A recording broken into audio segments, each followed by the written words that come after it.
Well, hey everybody. Welcome back to the Ravens Outpost. It's good to be back. Um, had a had a hard way of it the last few weeks, but I'm back. Hopefully, I stay that way. And and tonight, hopefully, we've got a good show for you. Um, we're going to be discussing Bigfoot and UFOs and the strange lights that seem to follow them around. Um, in certain circumstances, not all the time. And I found a couple of articles that highlights it, and I want to explore it a little bit because once again, I've said it before, and I'll say it again. I think it all is connected. So, without further ado, ladies and gentlemen, welcome to Raven's Eye.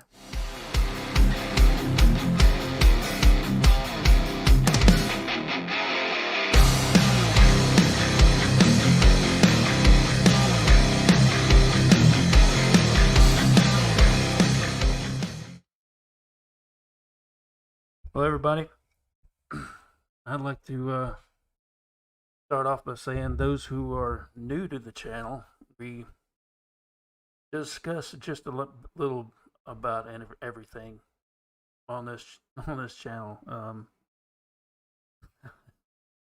It's it has a tendency to take a mind of its own after a certain point.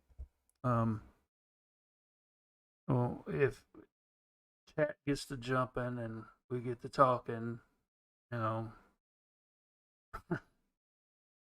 it could go off anywhere. I've had a subject set up before and it just totally went off the rails.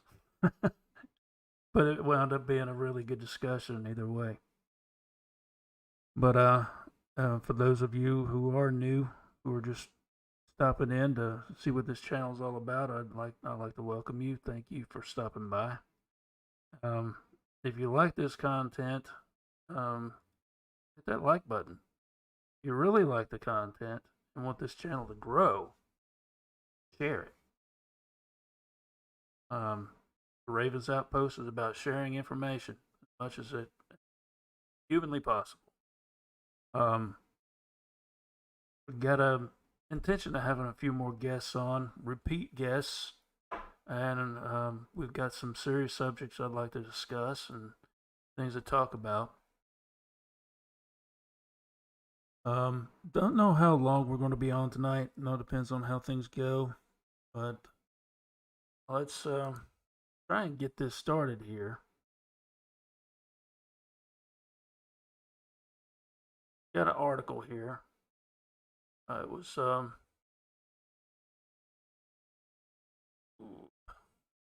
a date on it. Not the other one does. Anyway, what do Bigfoot and strange lights in the sky have in common? Bigfoot sightings are exciting events, often fleeting, frequently disorienting. When a Bigfoot sighting occurs, it seems to break people out of their everyday understanding of what is real and what isn't. The disturbing experience is made even more disturbing by the fact that such things are often accompanied by UFOs in the sky and or orbs of light traveling through the forest. Now, with that being said, something that's being touched on there is something that happens in many accounts of someone's world being totally turned upside down. There's an upheaval in everything. That's what is commonly known as a paradigm shift. And once that happens, what you thought you knew isn't so. So we have to deal with it. And there's a lot of people who have PTSD because of it. Now, it depends on what type of encounter they've had. Now, there are some who have had encounters that weren't so bad. There's some who have had terrifying encounters, and some that are kind of in between. Um, I did a short documentary, Terror on the Parkway. Some of you might have seen it. If not, to check it out. Um, Young family uh, lost a couple of animals to some very strange and seemingly nefarious reasons. It was very disturbing. A couple of things seem to have happened while I was there. Um, One in particular that's in the video, in the documentary. Um, I have seen um, lights. Um, they've heard wood knocks and cries. Some strange creature that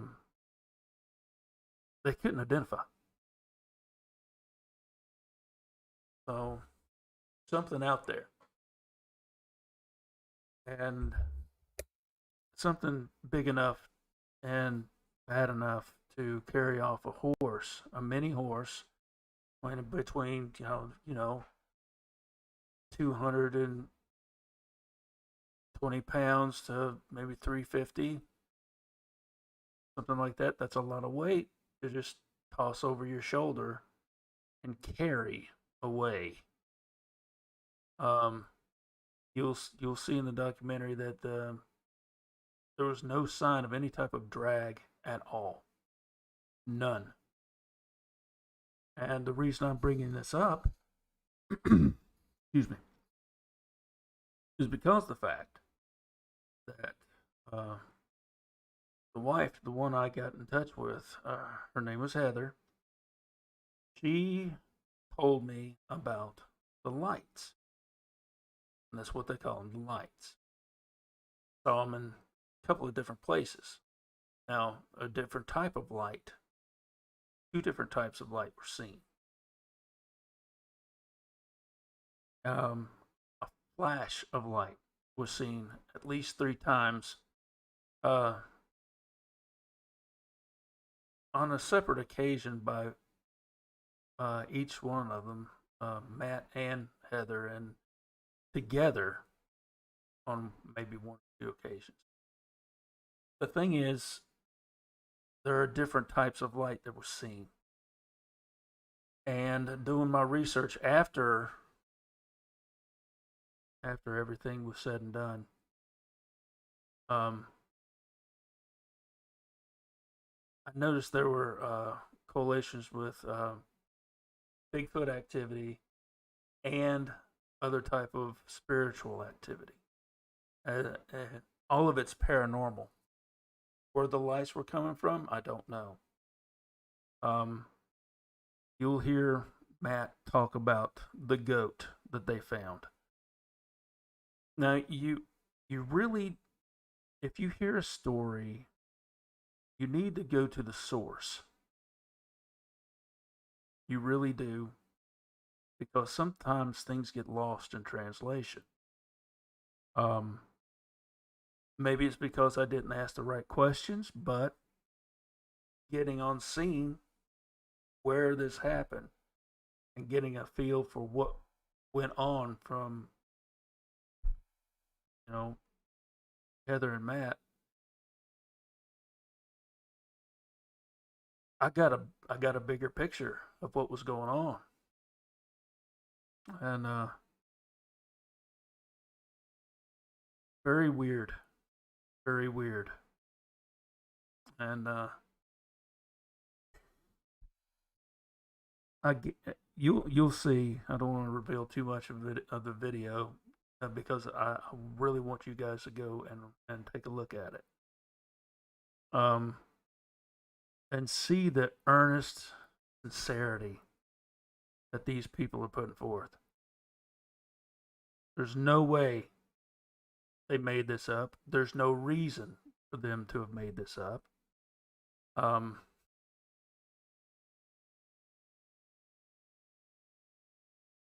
there are things that happened in the background when I was starting to do some digging about, getting information from other people, trying to reach out to sources to figure out what these things were, because I don't want to trust my own self to this. I would like to have other people's input, you know, because I don't want to be wrong. I don't want to tell these people the wrong information. Okay, and I wanted this documentary to be as accurate as I possibly could get it. So there's one instance where I mentioned it to someone and never really did get back to me on it.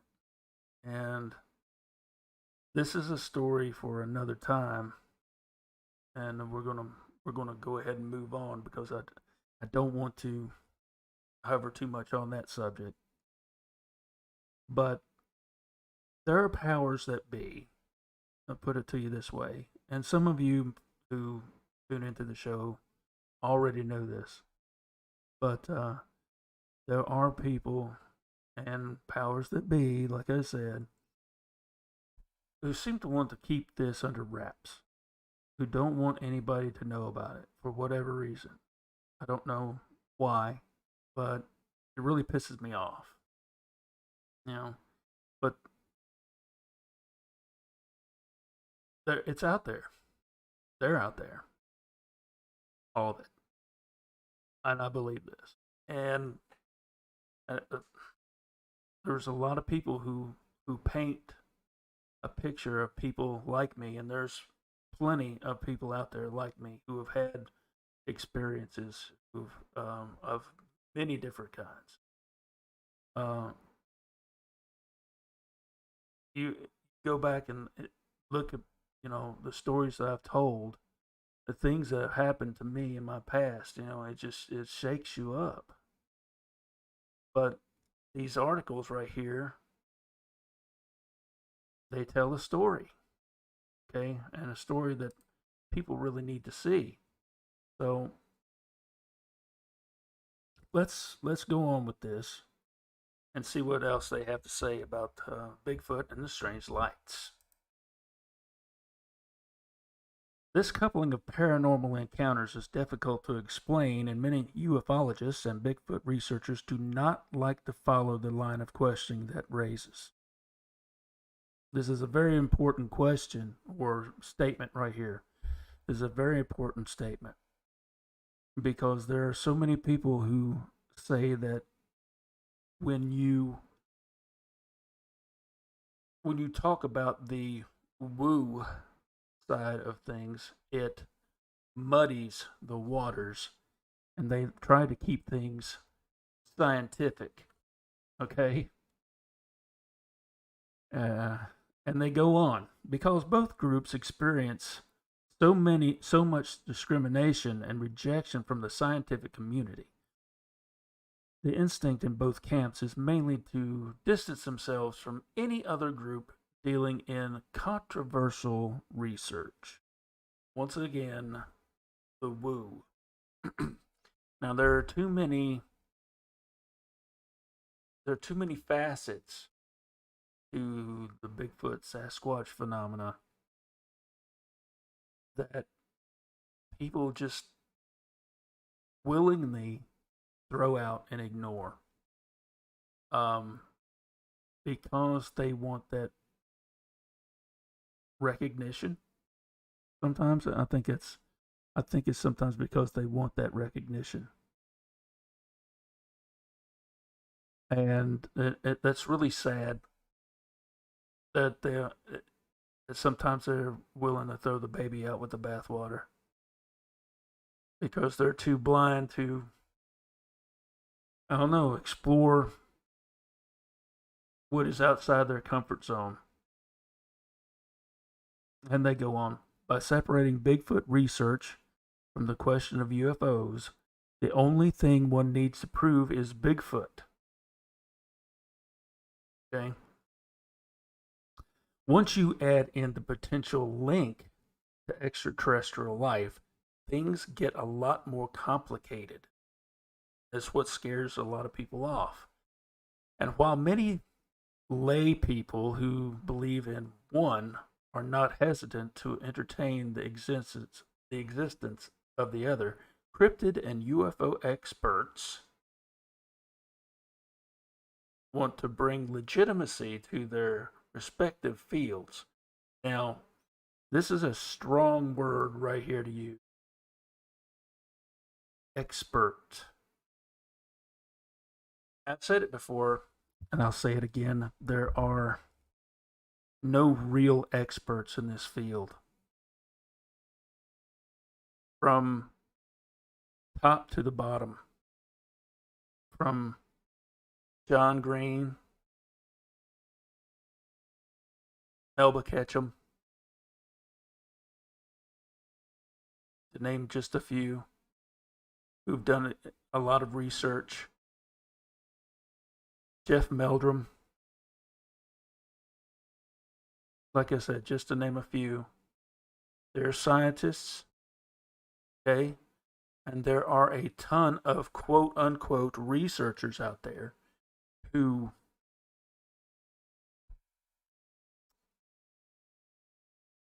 have had a lot of experience or claim to have.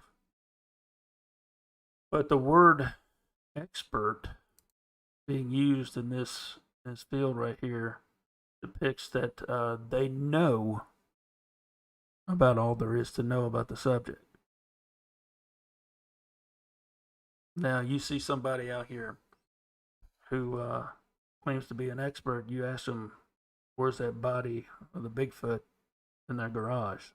Or where's that UFO? Where's that saucer sitting in their backyard that they're dismantling and reverse engineering? Anyway,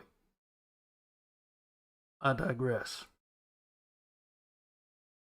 Cryptid and UFO experts want to bring legitimacy to their respective fields, if only to gain access to the institutions, tools, and resources that might come to their research should they become legitimized. So the big problem in linking these phenomena, so this is a big problem in linking these phenomena, but we shouldn't let those concerns stop us from discussing it. The entire point of looking through Bigfoot information is to keep an open mind about what you uncover. Let's keep an open mind. Right here is a very powerful statement. Let's keep an open mind. Obviously, as I've stated, there are so many people who have closed-minded, narrow-minded thinking, who insist on thinking, say, hey, we need to just concentrate on this field right here. We need to concentrate on this one certain thing, and maybe we can help bring legitimacy to, the field of UFOs or the field of Bigfoot research.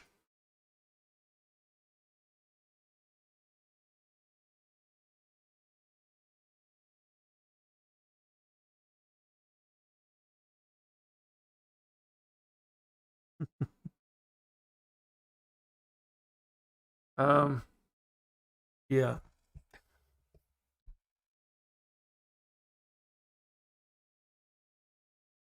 Look, we're going to have to, for the scientific community, to get their head out of their ass long enough to see that this actually exists, and quit making up excuses not to acknowledge the existence of UFOs and Bigfoot. Now, I've got to retract that one because, hey, I've got something else I want to show you. Okay, here we go. This is from the Office of the Director of National Intelligence. Preliminary Assessment Unidentified Aerial Phenomena, the 25th of June, 2021. So this is an acknowledgement. Okay. This preliminary report is provided by the Office of the Director of National Intelligence in response to the provisions of Senate Report 116-233, accompanying the Intelligent Authorization Act, IAA, Intelligent Authorization Act.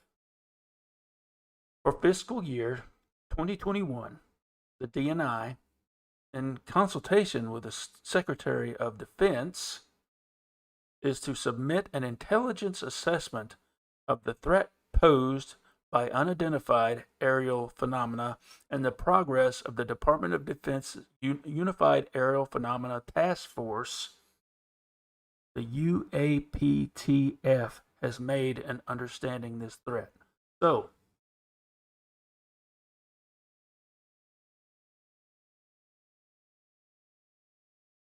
the government has a task force in studying aerial phenomena.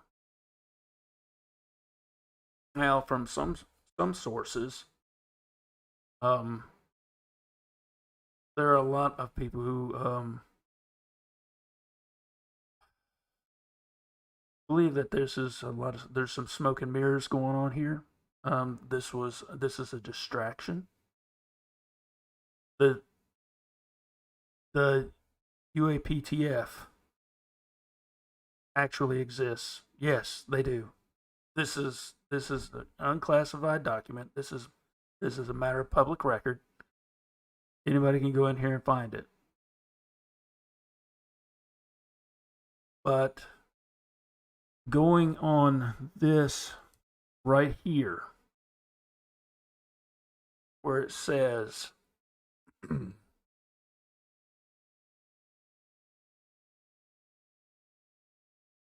are to submit an intelligence assessment of the threat posed by unidentified aerial phenomena and the progress of the Department of Defense Unidentified Aerial Phenomena Task Force has made in understanding this threat.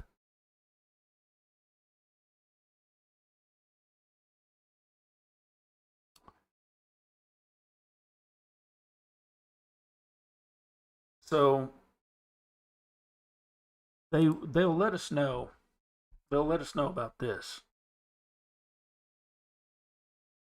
Why not something else?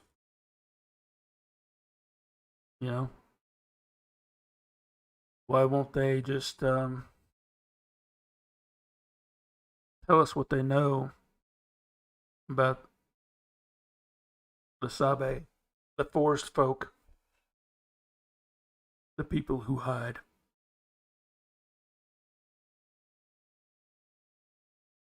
What I like to know. Why not?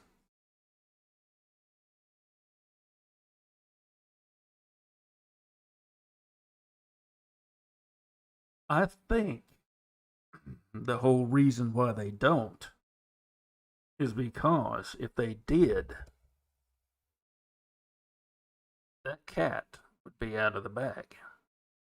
There's no putting the toothpaste back in the tube after that.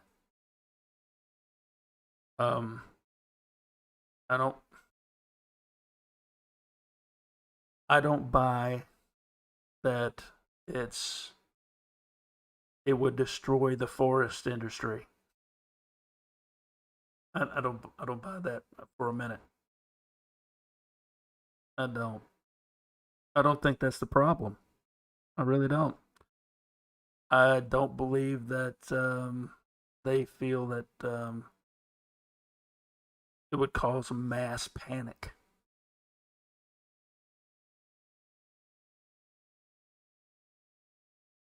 I believe that if it was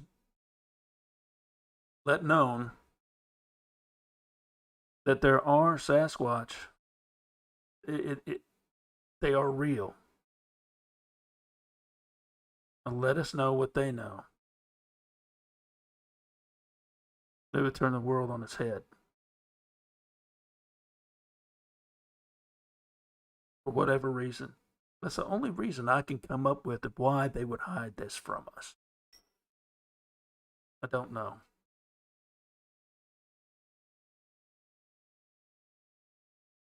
So here we go with this again. Due to the potential national security threat that visitors to our planet pose for the countries of the world, UFOs have been much more thoroughly investigated by governmental agencies than Bigfoot. In the United States, the FBI, Navy, Air Force, and CIA have all launched thorough investigations into the matter.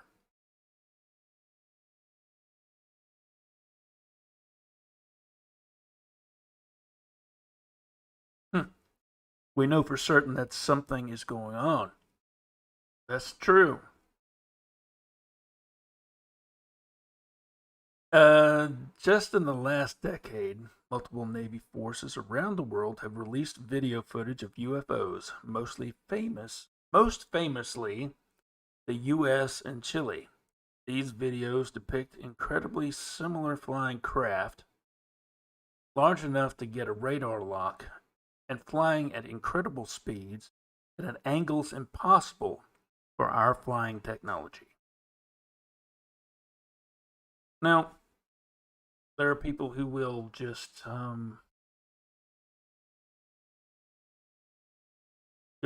fall back on their cognitive dissonance and say that, oh, well, it's some type of unmanned aircraft that's like a drone. They can do all this crazy stuff from some foreign government or even our own, right? Now, in some instances, hey, I believe that could be possible. But why do we insist that alien life would decide not to check out this planet? Why would they not want to stick their nose in our business?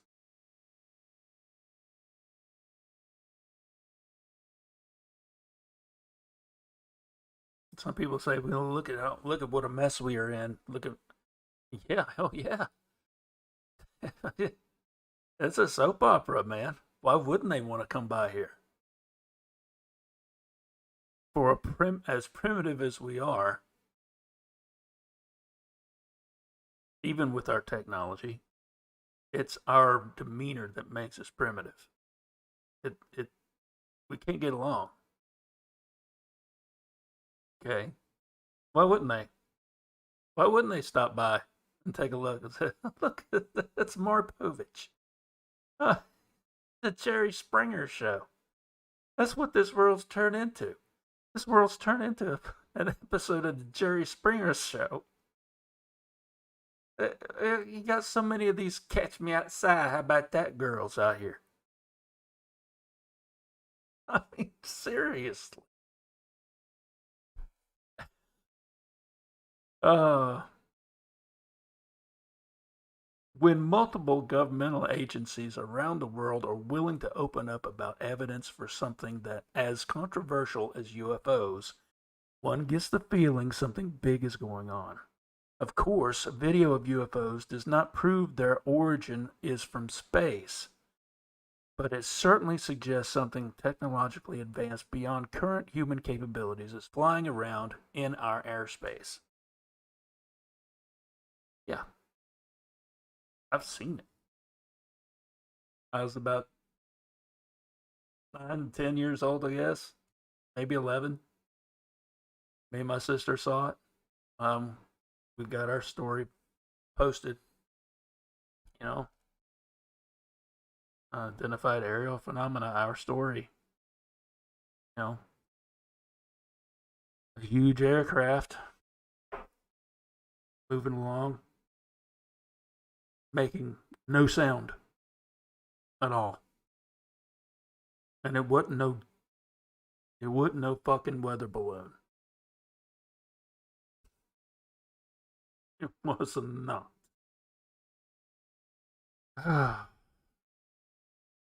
Here we go. Possibly related are light orbs that have appeared closer to the ground. These have also been documented in areas that are notorious Bigfoot hotspots. Their behavior differs from the traditional UFO accounts in that they stay relatively close to the ground and travel laterally before disappearing. These orbs are technically flying objects, but accounts of them appear distinct enough to keep in their own category. So here's the deal.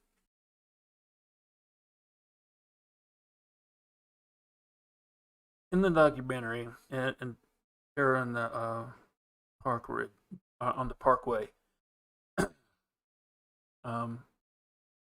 Heather talks about these lights that she sees. She has seen. Um, I think it's been a while since she has seen them, but on and off for the 2.5 years they've lived there, she's seen them occasionally. Some in certain spots and some in others. But they will shoot up into the air. They will hover on the ground and move around like a drone. But there's nothing or no one on the other side of these piney woods. A huge pine thicket across from their house. The Blue Ridge Parkway butts up against their property. There's fields and woods on the other side of their property. I went in there and looked at that.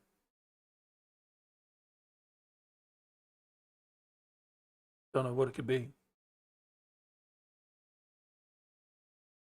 Where light would just hover. Weird. Um, they talked about having different types of livestock: pigs, goats, and a horse. Pigs surprisingly left alone. Goat. Um, the Ocean Swinger. How you doing? Welcome. So we're discussing UFOs and Bigfoot. If you want to hang around and contribute, but Matt describes how the goat was killed, what he saw: a clean cut, not a jagged tear where it looked like it was gnawed off. It was cut with surgical precision to the point where it was sliced not through bone, but through into the vertebrae, right at a disc where it would be very soft. A clean slice.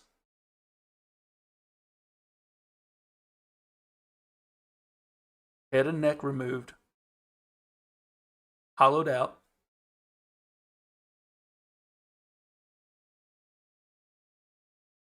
It's crazy. But it happened.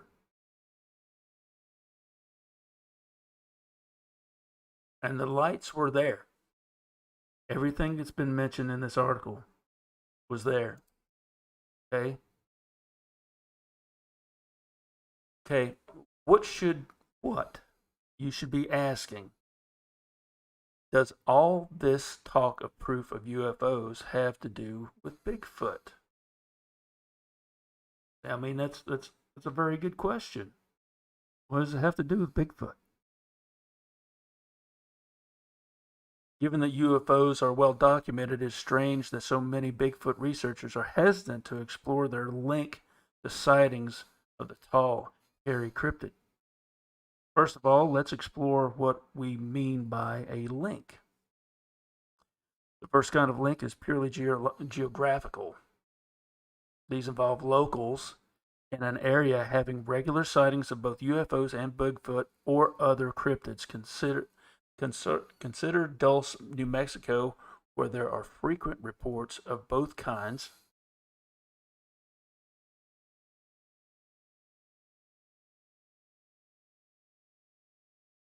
Oh, yes.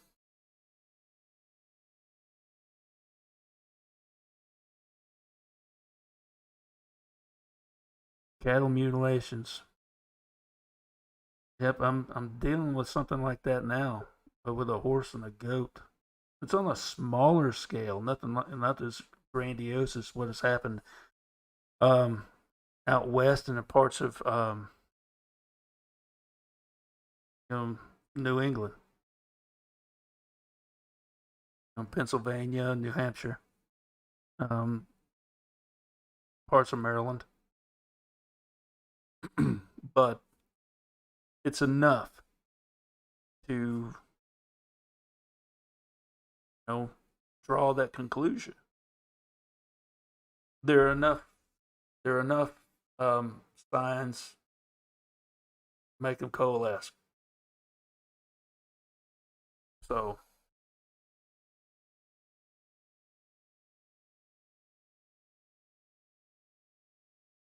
Sasquatch, but oh yeah, they like their solitude, but sometimes they get curious and like to peek in.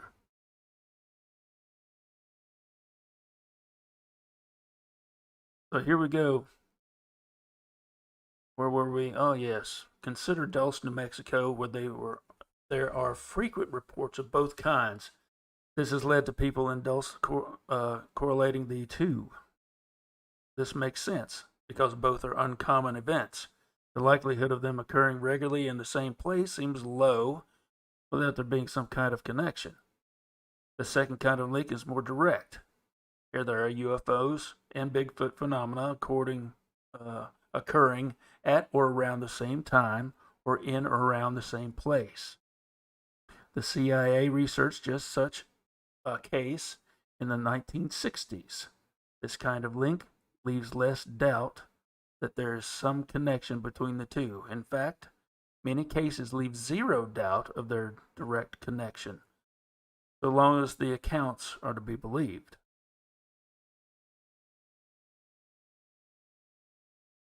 Ohio, the Grass Man. Very familiar with it. Yes, indeed.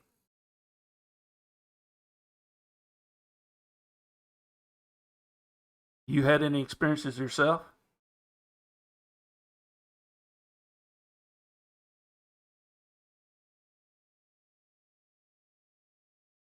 You don't have to answer if you don't want to. I mean, it's yes or no or just not at all. It's cool. If you don't feel comfortable saying so, it's cool. I completely get it.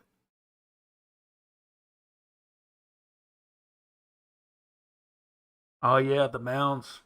Yep. Oh really? Very interesting. Ohio's one of the places where I want to visit. I want to go to Pennsylvania. I want to check out a couple of places there. I'd like to check out a couple of places in um, Ohio. So yes, plenty. You've had plenty of experience with the with Sasquatch, Grassman. Oh, so you're covering the whole spectrum of the paranormal.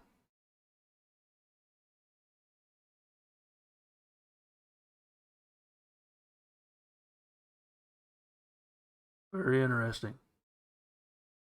It, that's okay. Let's segue. Let's take a little detour here. You know, because I believe, like I said before, that's all connected somehow or other. I don't know how, but I just got this feeling in my bones that it's all connected somehow or other. And those of us who have had strong experiences with the paranormal, whether, it's with the spirit variety, UFOs, or, Sasquatch, any type of cryptid, as far as that goes. Sasquatch is the go-to for me right now because that's one that most people are used to hearing about. But I believe once you've had these experiences, strong enough experiences, you're marked. There's a likelihood. I believe that the likelihood of you having another experience goes up exponentially, and after that, again, and possibly again. It all depends on where you're at, and some people just shut down completely. Let's look at the chat here. D Ocean Swinger, I'm shamanic. I work with nature a lot. It is all connected. Linda says so too. Yep.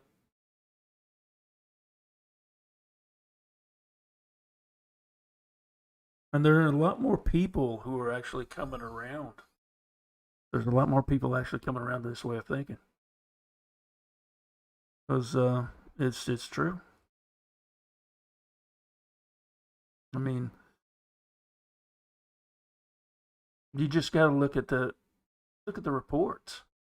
Listen to the eyewitness testimony on these podcasts.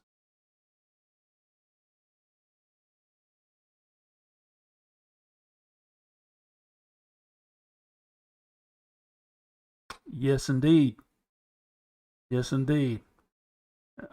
The Ocean Swinger, if you're not seeing the chat, the Ocean Swinger says people have even had several types of experiences at once, like seeing crafts and ghosts too.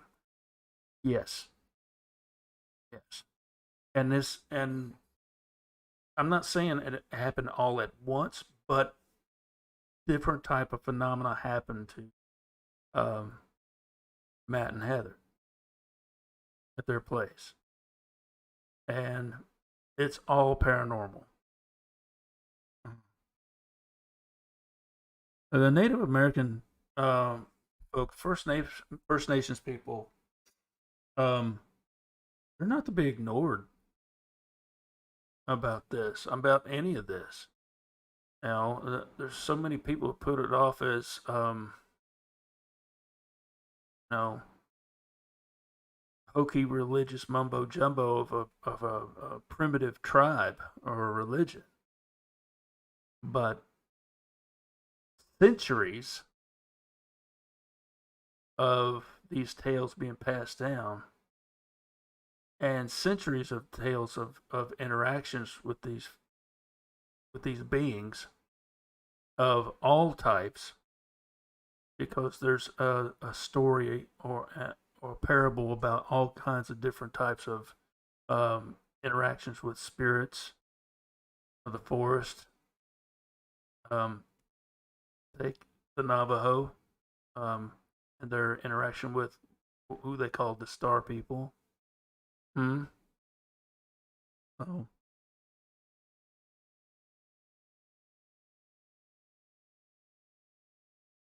yes, indeed, absolutely.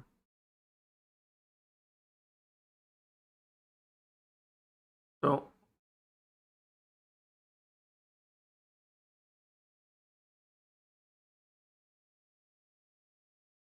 where do we go from here?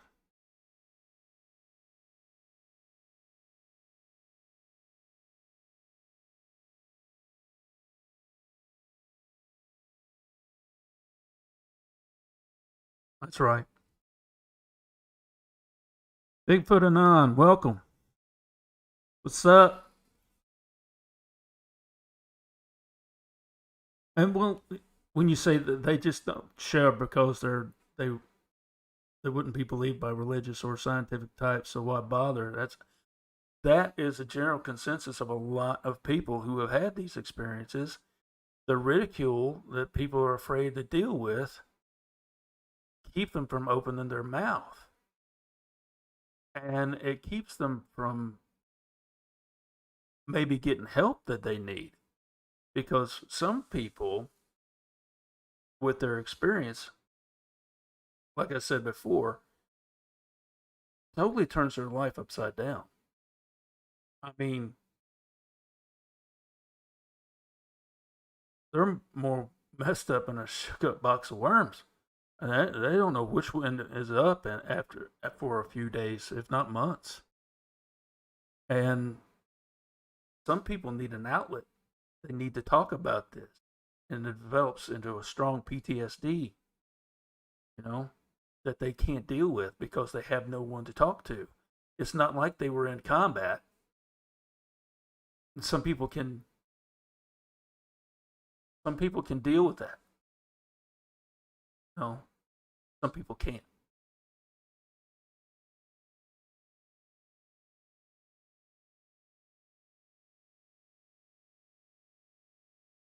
So let's get back to this article real quick, huh?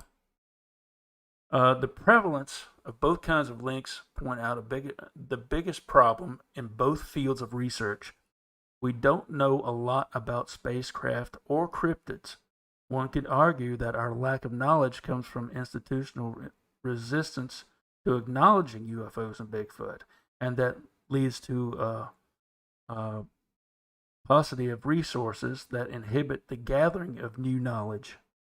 It's a vicious cycle, but if we could overcome it from complaint alone, there'd already be a federal bureau of Bigfoot.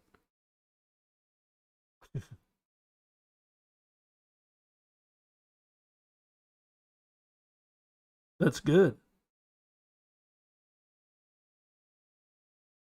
That's good, D. Get it out. Maybe more people will share their experiences. Get it out there. Share the knowledge. Right. Absolutely, there are people who know. There are more people out here who know now than ever. I believe. I mean, new avenues of social media open up. Oh, absolutely, park rangers know. You know,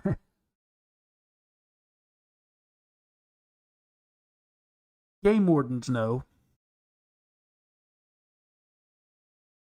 If you're watching this, buddy, I'm talking to you. Um, they know and they're not saying, either because they won't or feel like they can't. Um, because they're they feel that their livelihood, their bread and butter, their meal ticket is on the line. They could lose their job, and it's sad.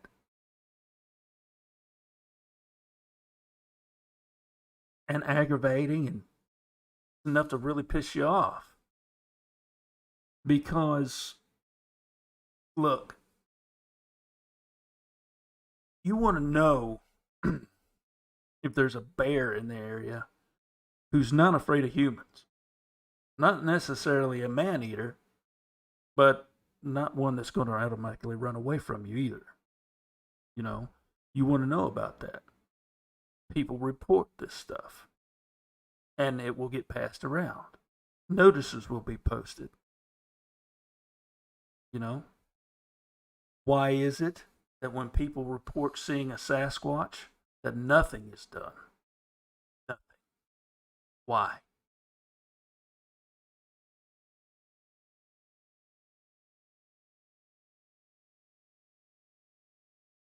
There are people who are outside all the time, and there are people who have had paranormal experiences, And there are strange things that go on that they just pass off as, oh, that's just something weird, blah blah blah. But then something happens, something so profound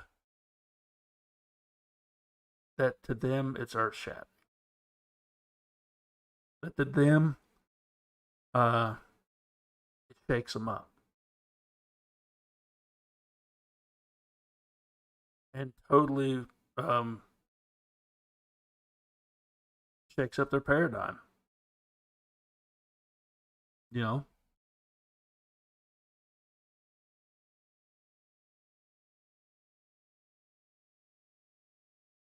know, I've wondered about that, and I've heard you say you've heard stories from from homeless people who live outside. And I'm like, I've heard stories of what they refer to as urban Sasquatch, like in places in New York where they have been supposedly sighted creeping into the suburbs. For what? I don't know. Curiosity? I don't know. But they stay hid, and they have interactions with people. Um, like here a few years back, there was this infamous video of a Sasquatch going through the garbage at this casino.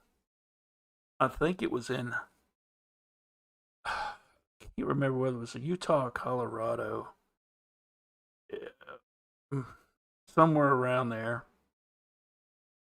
If they, yeah, um, somewhere around there, and the the video got lost. So what are you gonna do? They won't. Nobody want that type of attention. I'm thinking, are you kidding me? You kidding me?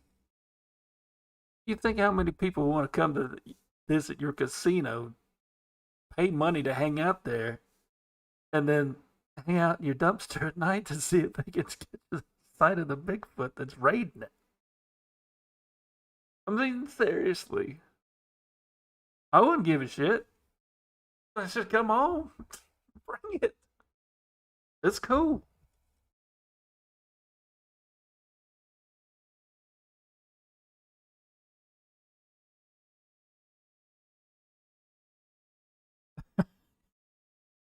Yeah, that's something I was talking about earlier. It's just that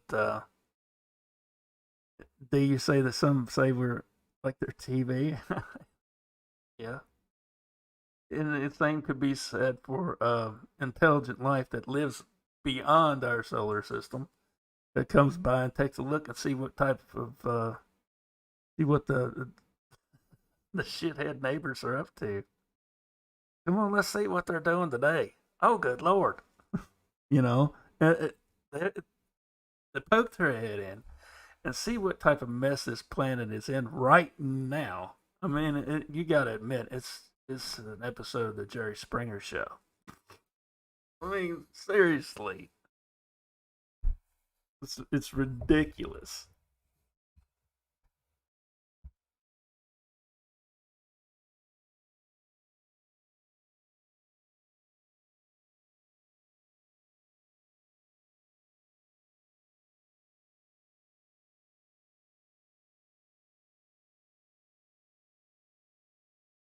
Oh yeah.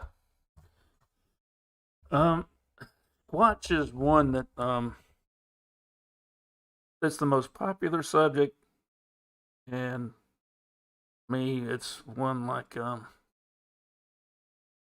breaking one off easy into somebody. You know what I'm saying? It's like find out Sasquatch is real, and then you find out there's this thing called the Dog Man. There's other creepy things running around out there.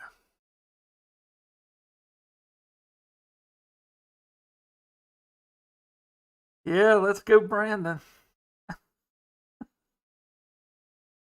Yeah, I said it. Oh my god. The leadership is a hoot. That's crazy.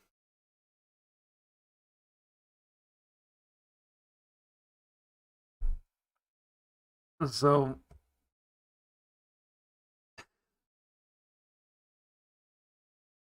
here's the gist of the thing. What I'm trying to get to here tonight is, there's dog. Yeah, Dogman is very real. I believe that. There's too many sightings.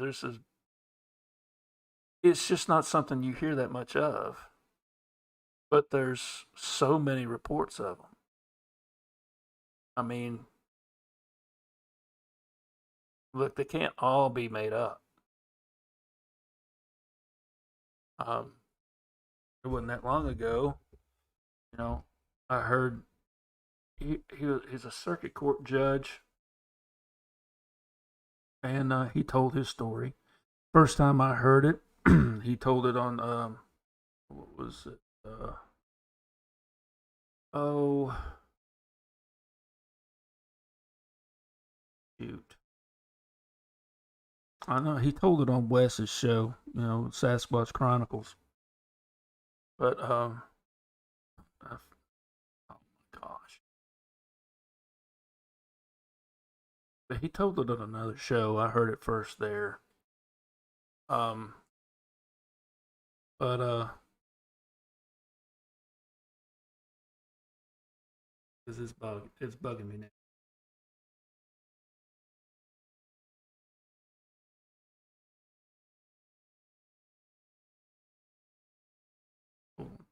Just a second.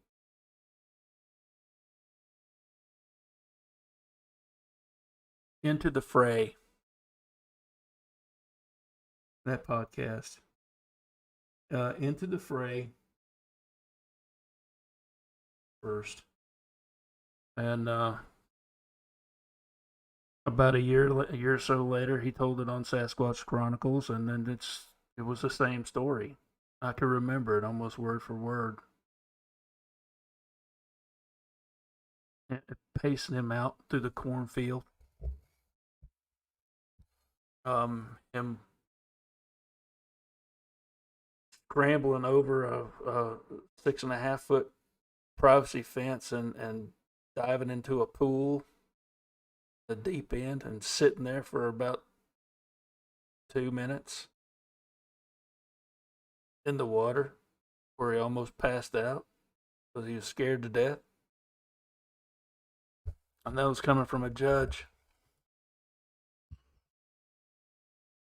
So yeah, there's a lot of other things out there, and I've talked about it too. I mean,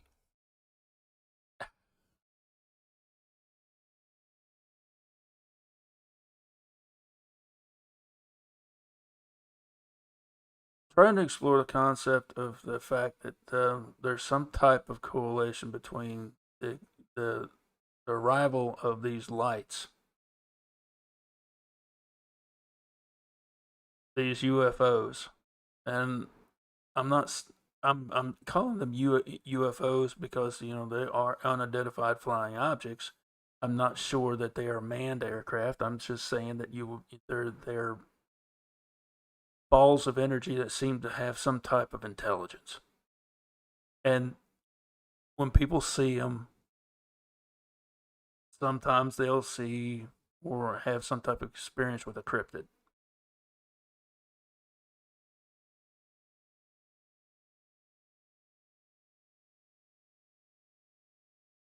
I mean, I don't know. I heard this. There's a kid talking about it. I think this was on Sasquatch Chronicles too. And he was talking about seeing a Sasquatch carrying an orb of light.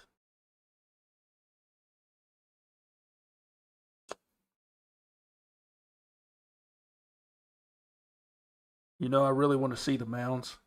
I really do. I'm gonna check them out for myself. There's theory the giants are buried in there. It's possible. Very well possible.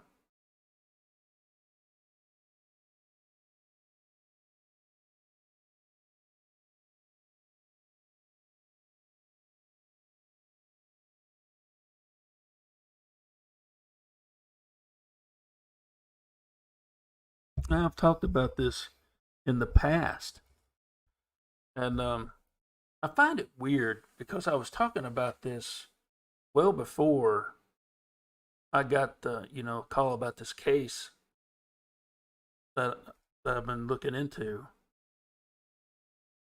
and back in the mid to late '60s, early '70s, a fellow named Stan Gordon uh, investigated these sightings.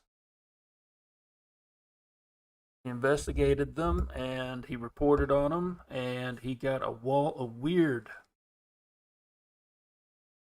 built up around it. Sightings of Sasquatch being, for lack of a better term, dropped off at a certain location by this beam of light. Weird stuff. I don't know.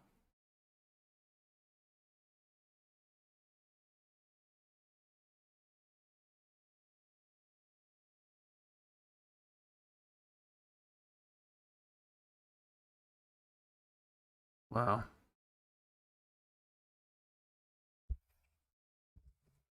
You know, I don't know how much truth there is to it, but I've heard also that the Smithsonian has a basement full of artifacts, relics, giant bones. I've also heard that the Vatican also has its share of all kinds of stuff. Eric, dude, where you been, man? Howdy, boss. Glad to see you.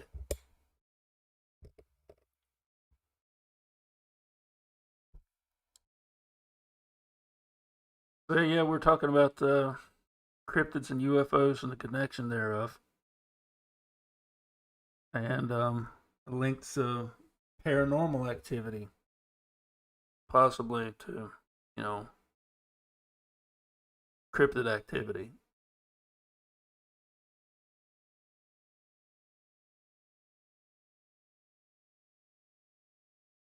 And it's something I'm interested in, especially after seeing what I've saw.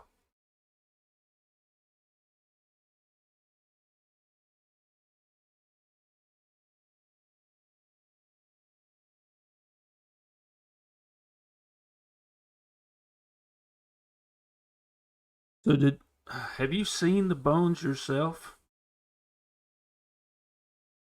D?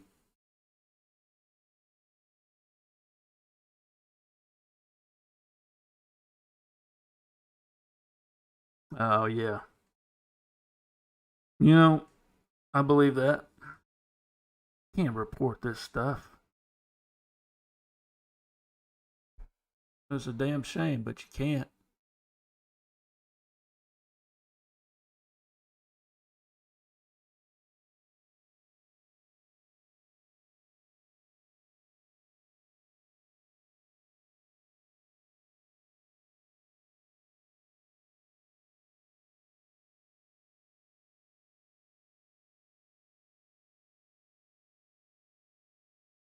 So here we go. Here's another article. All right. We'll go back to this for a minute. If you would so indulge me. Are we burying? Okay.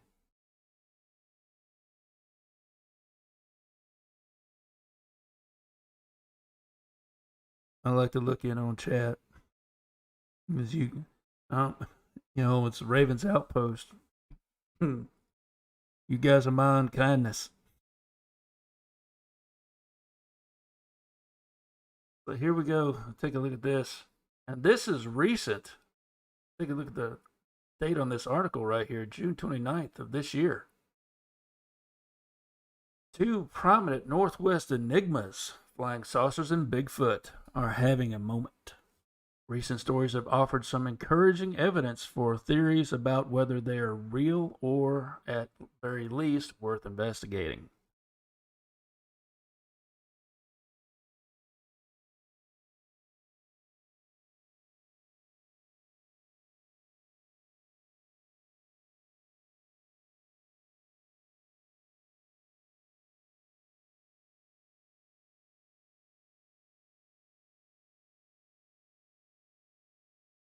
You know, when you talk about giants, yeah, I've heard several accounts of um, Native American stories talking about red-haired giants. You know, and it's awful funny. Red-haired giants back east. I'm talking about the Far East and Middle East. And that's what they claimed the Kandahar giant was, a red-headed giant.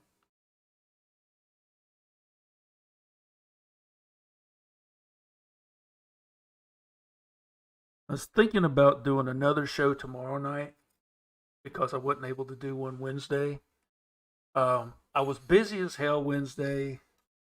I was feeling good, and I was helping get get Thanksgiving dinner prepped. But I'm thinking about doing another late night show um, tomorrow night.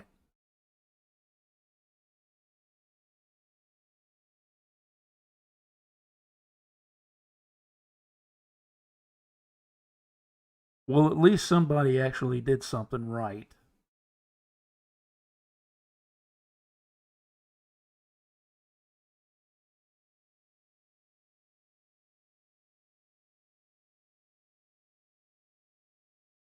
Oh yeah. Tomorrow night, if I do another show, it won't be on this platform. I'll do StreamYard, and I will put it'll be open for them tomorrow night if I do one. Um, and I will put a link in chat. So if you want to come on and talk, come home. Well, I find this really interesting right here when we're going along and talking about this stuff right here. Last week, the U.S. government released its latest report on unidentified flying objects, now called UAPs, for unidentified aerial phenomena, citing some 140 examples of unexplained sightings, some 20 of which were of apparent objects that moved in ways and speeds unlike any known technology. The government doesn't believe they are evidence of extraterrestrial life, but what they are and who is behind them are unconfirmed. If they are the product of a highly advanced military research here on Earth, the government won't say. But for UFO followers, the reports at least confirm that there are mysterious things flying around up there that are worth knowing more about. Not all an illusion or swamp gas.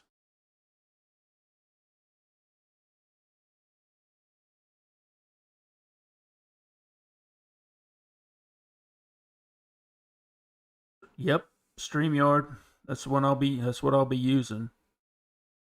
Am I an experiencer? You betcha. I've experienced a lot.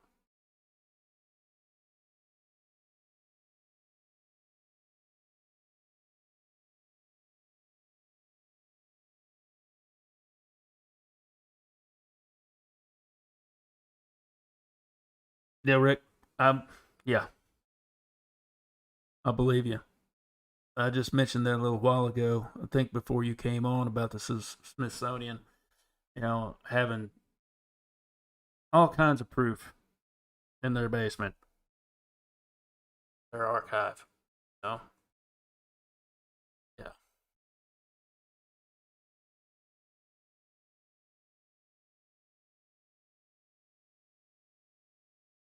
So,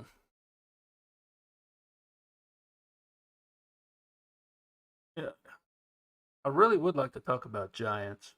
I'll tell you the one who I'd like to get on to talk to about this, Duke Sullivan. I would love to have him on to talk about it. He's got an open invitation to the show whenever he wants it. Um,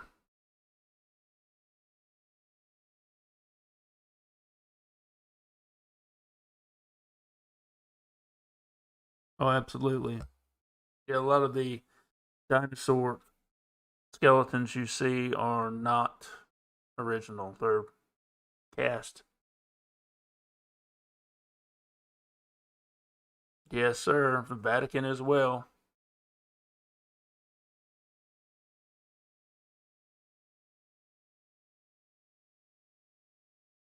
Yep, Duke's a good guy. He's a busy guy. He's a very busy guy. I don't know whether he'd actually take time out of his busy schedule to come on here and share his knowledge with my crew. It'd be nice because he knows his stuff about giants. That's for sure.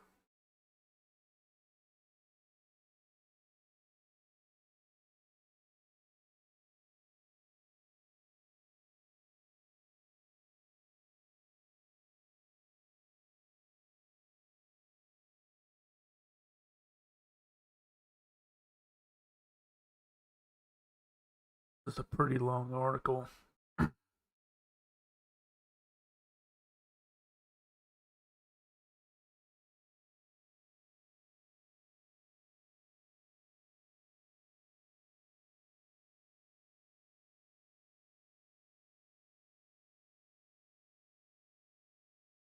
Yeah, yeah, Duke's pretty cool.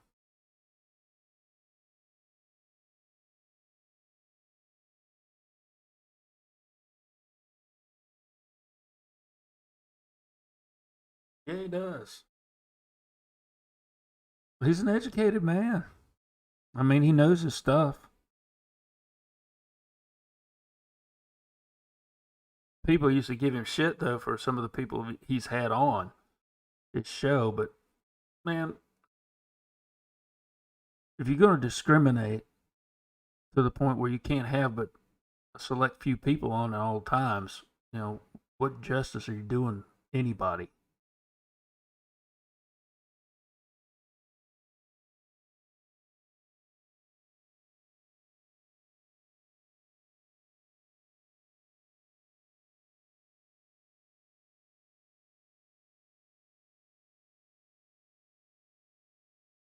Yep.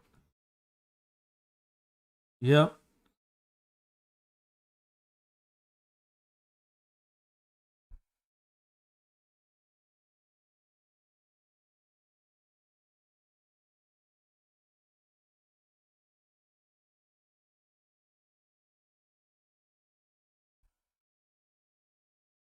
Somebody knows their stuff.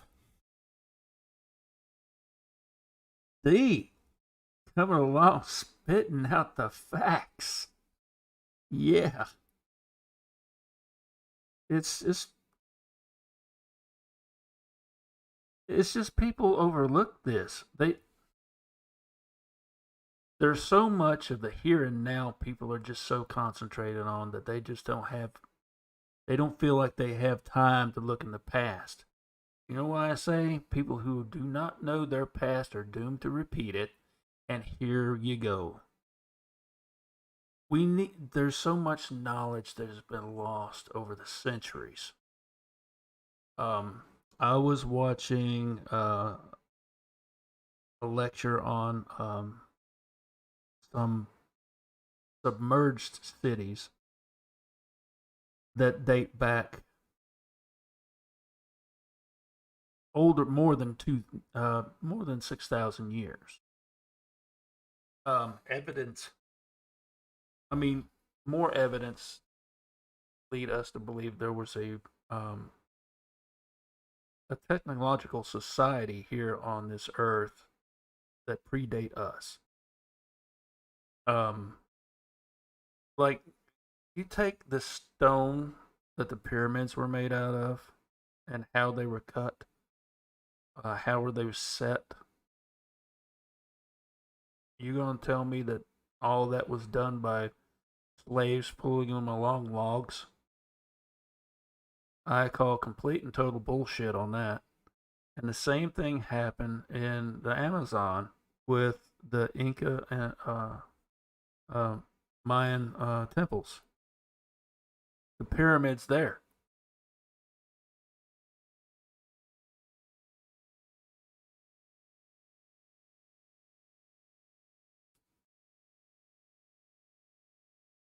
I've gotten into the cryptid side just here recently. I've only been into that for probably about 5 or 6 years, but I've been studying other stuff for well longer, probably about 13, 14 years.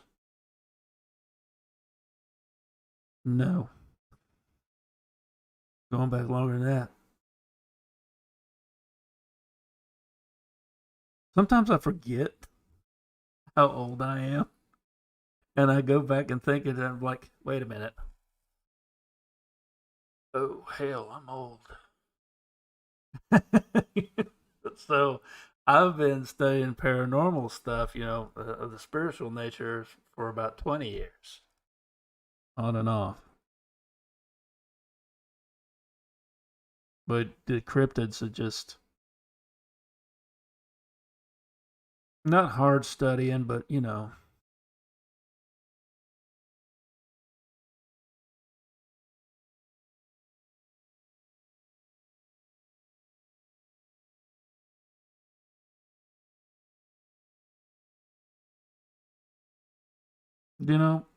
I believe that. I totally do.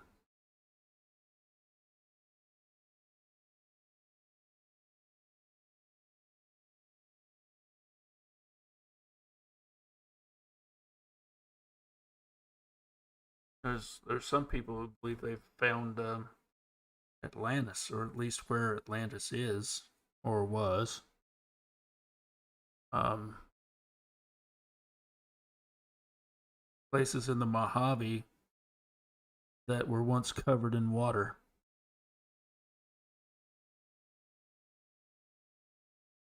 There are places here in North America that was covered in water.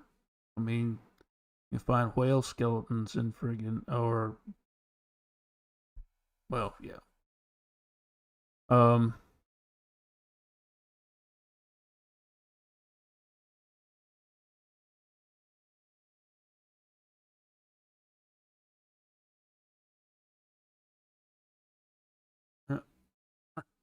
I get distracted with chat, so I'll be right in the middle of a sentence, and all of a sudden, like squirrel. Sorry, sorry.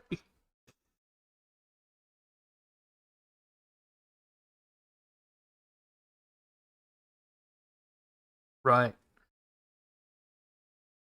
I've uh, I've seen remote viewing people who were good at it and who could read past events from hundreds of miles away. So yeah.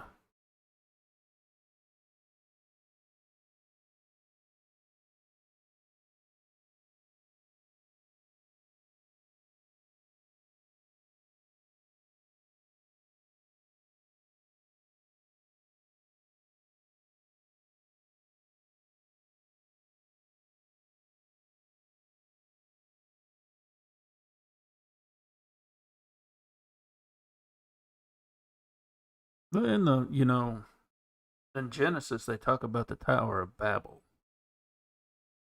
and there was there was a lot of people here, um, and they talk about also in Genesis about the Great Flood, and there are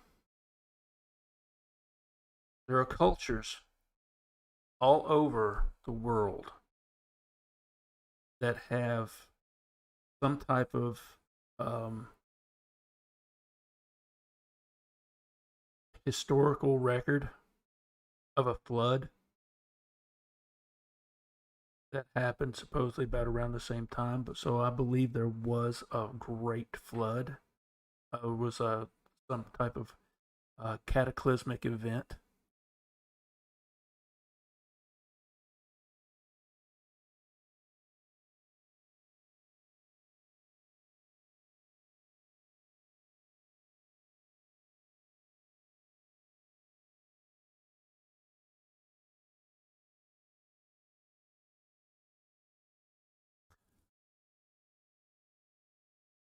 Rick, that was some funny stuff. Um, I replied to that. I replied to that. Uh, ha ha ha ha ha.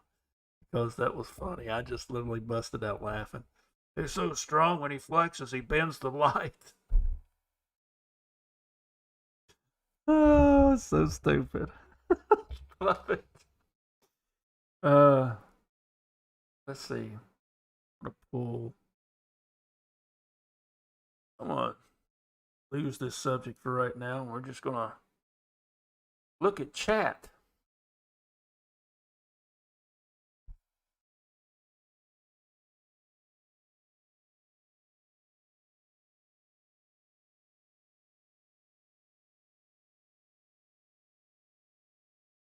I understand. I completely understand that. Doing that has got to have a toll.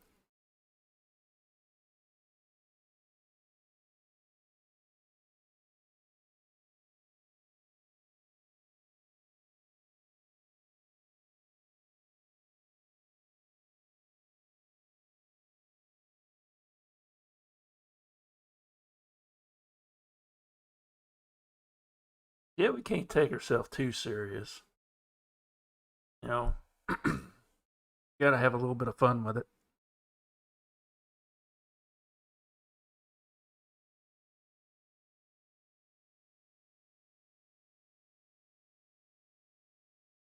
Yeah, the I'm looking into the Ice Age, um, and all that entailed. Just started that.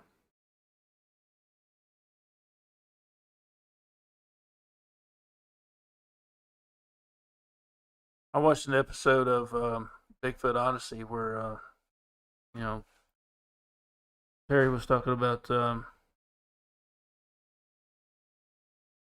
hair.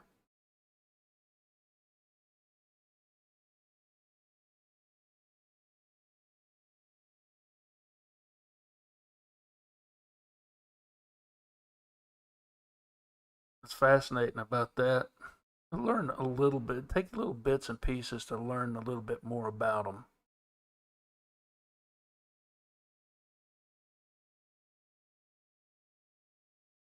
I like the fact that he doesn't exclude other people's.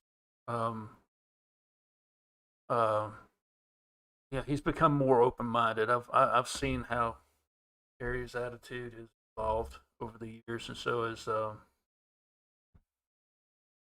Wes's. Wes Germer's. I watched it. Mine has too. Um, I was part of the anti-woo camp when I first started. I was all about their flesh and blood. They got to be. Um, I roll my eyes. Anybody who bring up anything to do with cloaking or portals, teleporting, telepathy, that whole thing. I would roll my eyes and giggle a little bit inside. But you know, it took it took some time and a couple of hard lessons for me to realize, I've been an idiot.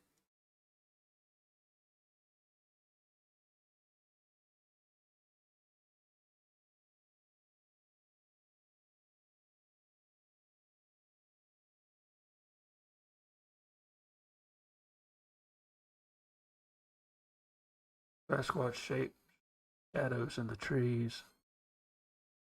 Yeah, I've seen a few pics of that. It's kind of hard to deny. There's blob squatches where you sit there and say, well, there's a Sasquatch here, and you look and look and look, and it's like one of those 3D paintings where you gotta stand there, cross your eyes to see it. You know, see the painting underneath. But it's like, oh, here's the thing about photography. Not everything transfers well from the naked eye to a photograph, which sucks. But when you can actually get a clear photo of something that is just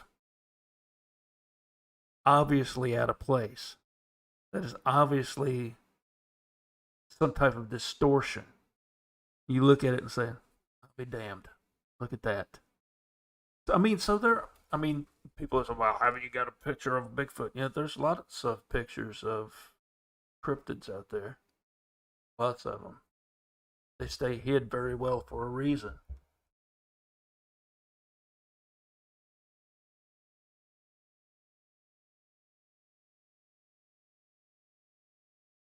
Portal closing is a specialty of yours.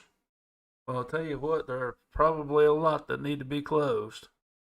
A lot of people sticking around, sticking their nose in business that they have no business fooling with because they don't understand it. I think it's a big joke. And next thing you know, they're in a boatload of trouble because they opened a door to somewhere that they never closed, and something walked right on through and got a net, get a swift whiff of them, and yeah.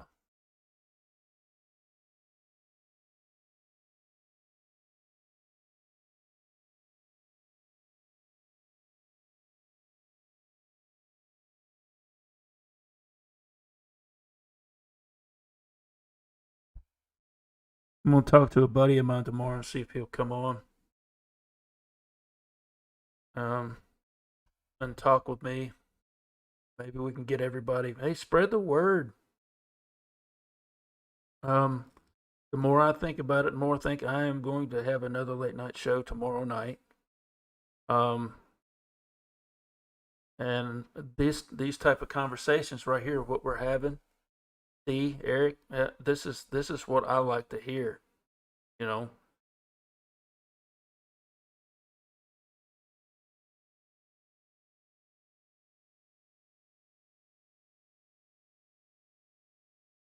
yeah, I used to have a phobia of Ouija boards and any type of tarot and or divination because I didn't really understand it.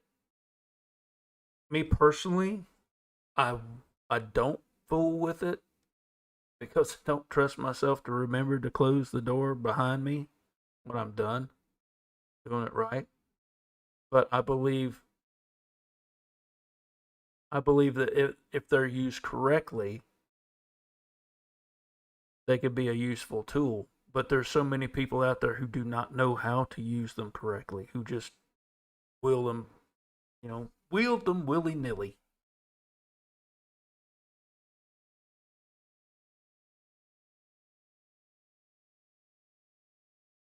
Yeah, that's good. I mean, I don't personally know very many mediums.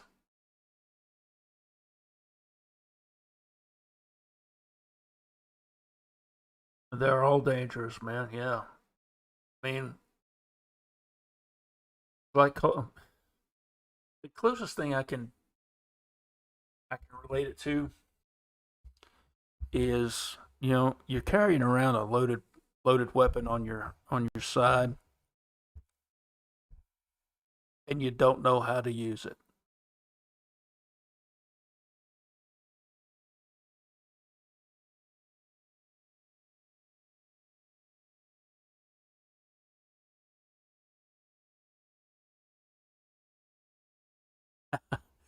Good to know. And see, since you live in Ohio, you're not that far away from me, really. I'm in Virginia.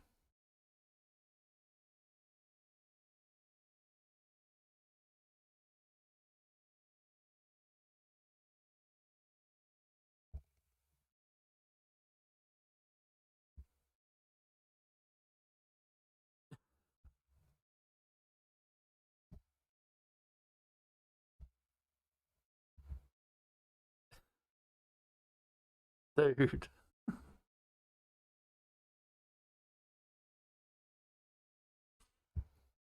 Sometimes, yeah, I did a disclaimer at the very beginning of the show. And I said, I got a subject matter here that I'm going to go on, but I'm not saying it'll stay here. If chat gets popping, that'll derail pretty quick. I like the fact that sometimes, the show takes on a life of its own.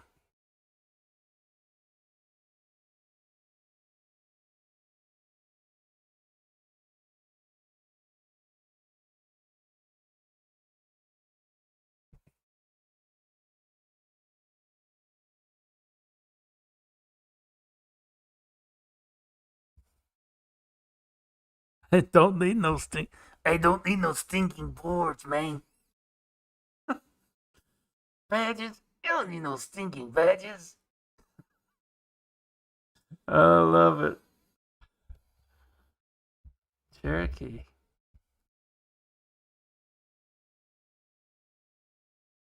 Beat up an extra large. Y'all are funny. Tearing up the chat, you two. I like it. And we need more people. Spread the word. Yeah, big party. I'm serious, man. Serious.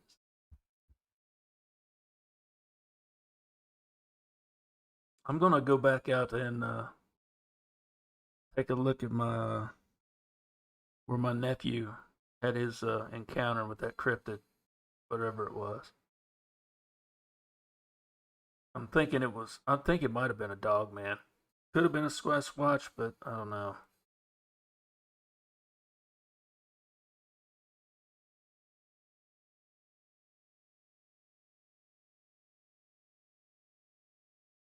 Been a while since I've been up this late. Hour and a half. Go another 20 minutes and I'm gonna have to call it.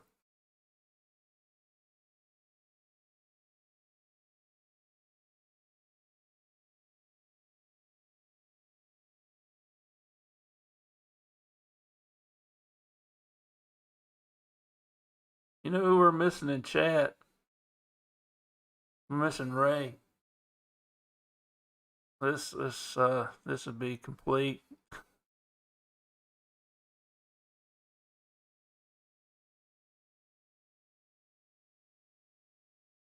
Oh, I have no doubt.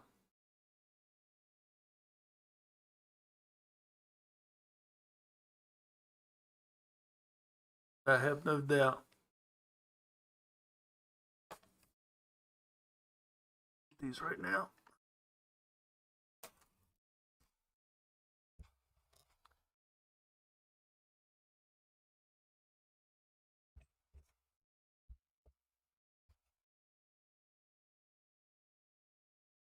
Yeah, I've dealt with some crazy stuff too. Excuse me. Oh, been a long day. But I haven't had anything really bad happen to me in quite a while, which is good. Try to keep it that way.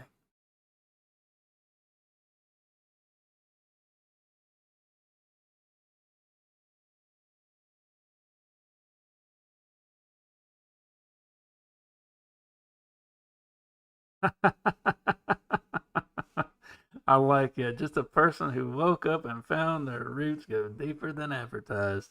See, it's good.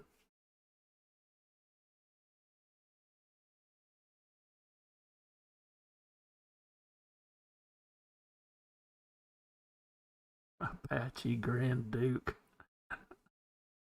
I didn't know there was such a thing.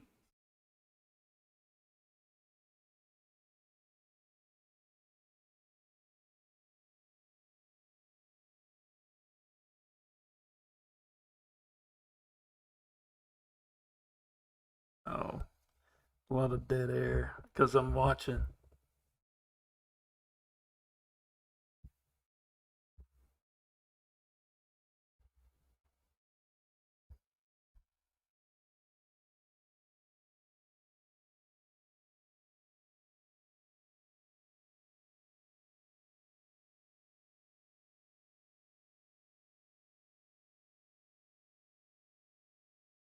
I've known a couple that would deny it though.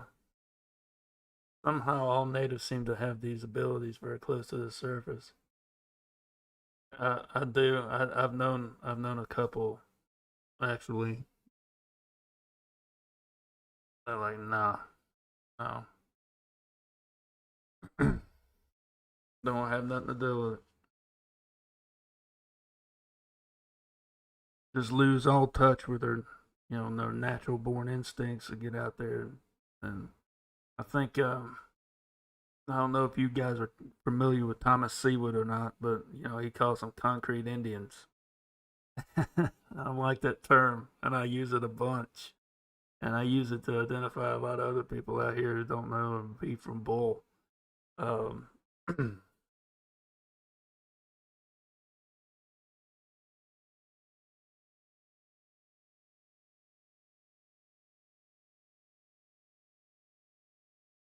yeah, that's exactly why they deny it.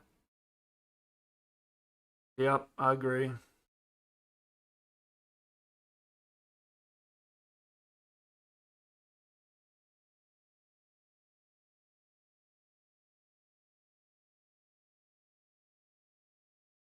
Yeah, I'm Silt. Dutch Irish. Both sides of my family, so it goes deep.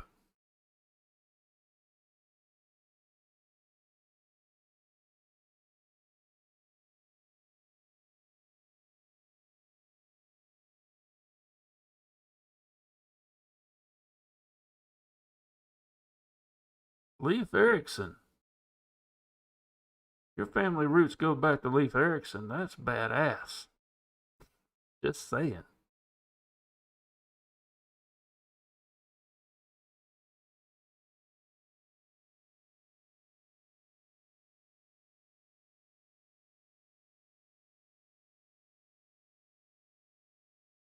Correct me if I'm wrong, but wasn't Leif one of the first Caucasians to hit the coast of North America? Pretty sure there's a story of him having an interaction with a Sasquatch at one point in time. Well, it sounds like anyway, some giant hairy wild man.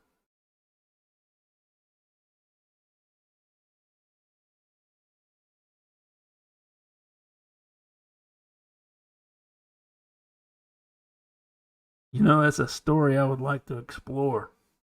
I would love to see, you know, a bunch of Vikings getting off the ship and having an experience with a freaking Squatch. Vikings versus a Squatch, man. Dude, don't you know that would have been epic? Call them trolls. Probably. Oh, yeah. Yes, they were. Indeed, they were. A lot of people they don't acknowledge that. Columbus discovered North America. No, he didn't. Leif Erikson did.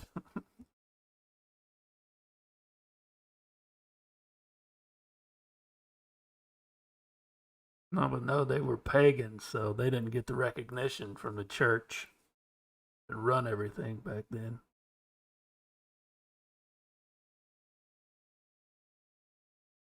Beowulf and Grendel.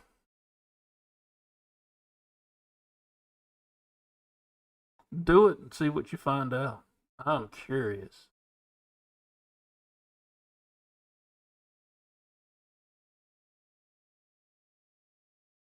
Please do. Like I said, tomorrow night I'm going to be using StreamYard, and I'm going to put a link in chat. So if anybody wants to pop in and conversate, it's going to be open mic night. Have a little while.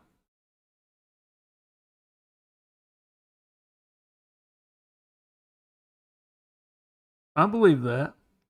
You look at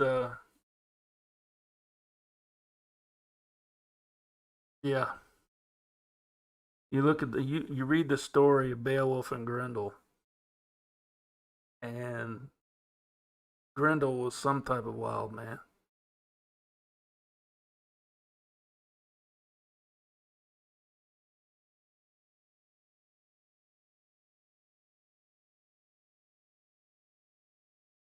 I believe that's what they called them over there on the Big Island.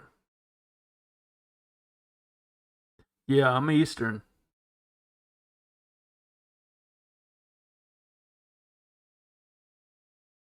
So I think I'm going to be going live probably about 11:30, 12, about the same time tomorrow night as I did tonight.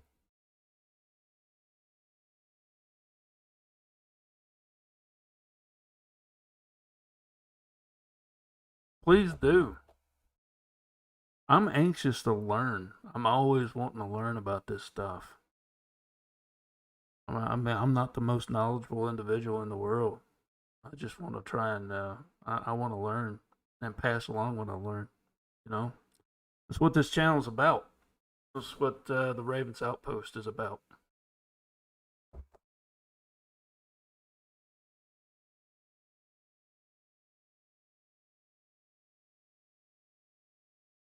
Love to have a bunch more people on. Have a big roundtable discussion. That would be cool.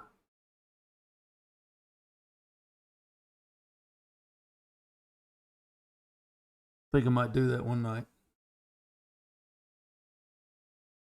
Like I said, tomorrow night is going to be an open mic night, so to speak.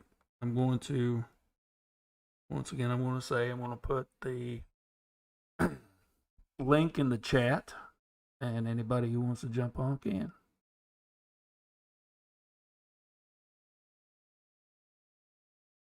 That's interesting. That's interesting.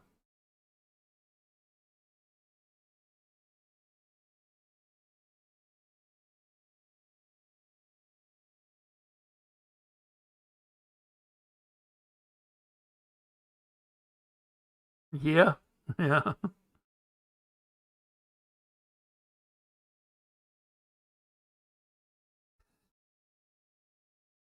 There once was a hero named Ragnar the Red. I know it well. Old Rorikstead.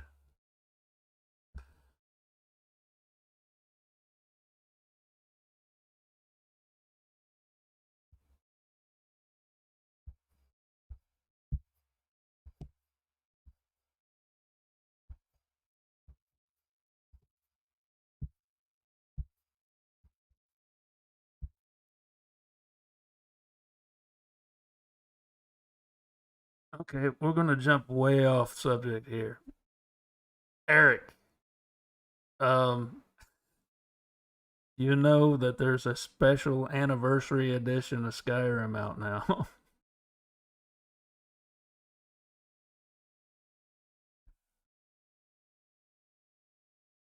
I just started playing it again here about a week or so ago.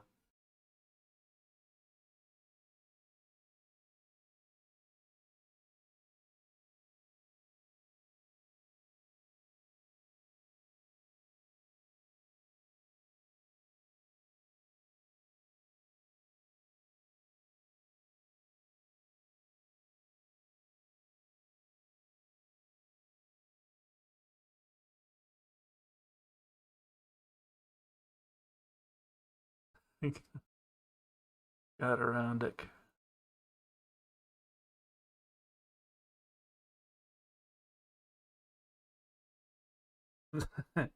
You gotta pay attention to chat. Whoever's watching it, just noticing that I'm just staring off. I'm not staring off into space. I'm watching chat. This is what happens now. At a certain point in the show, okay, at a certain point in the show, I let the chat kind of just like take over.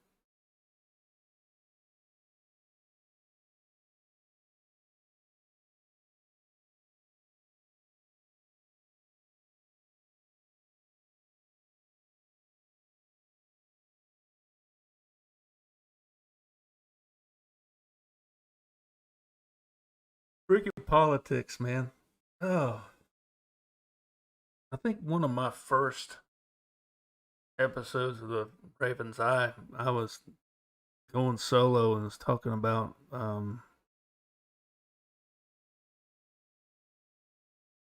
all this stuff going on in the world, how it's had an effect on. I think of. I think it's kind of changed things. There's been a shift. Let me ask you guys something. Have you felt the shift? A sense of a change that's pretty profound, and it's coming from all over the world. You know, it's just an attitude that I've never seen before. People are talking about it.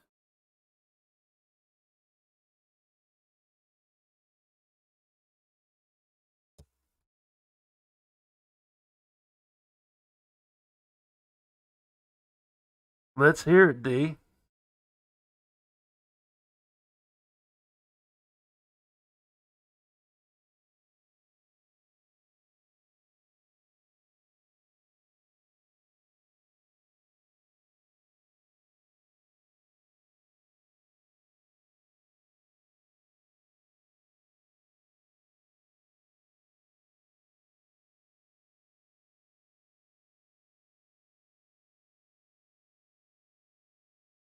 Shift is hitting the fan. That's a great play on words, D. Love it. Love it. But it's something I've talked about, and there's some people, I don't know, they just have cranial rectalitis so bad they just can't see it. They've drank too much of the Kool Aid and just can't see past their own nose, or in the tribal lines have been drawn, and people are thinking one way, and there's no changing it. I mean, indoctrinated like a cult.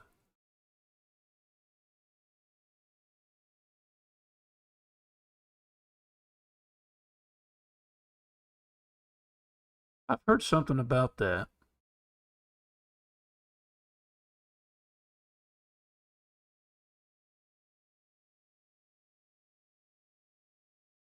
about the coof.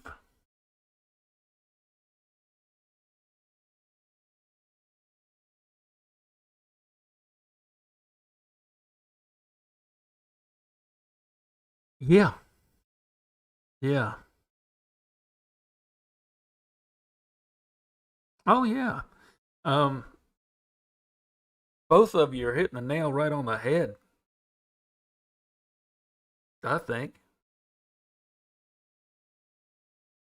There's something very suspicious about this coof. The fact that nothing works. There's no vaccine. There's no immunity to it. And yeah, the the fact that people are too comfortable with their reality is a thing.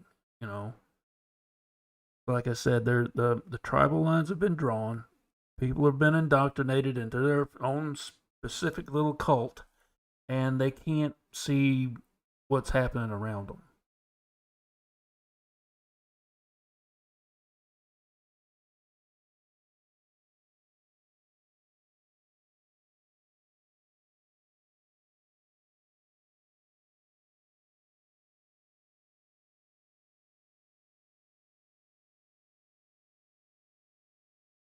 Yes, indeed, he did.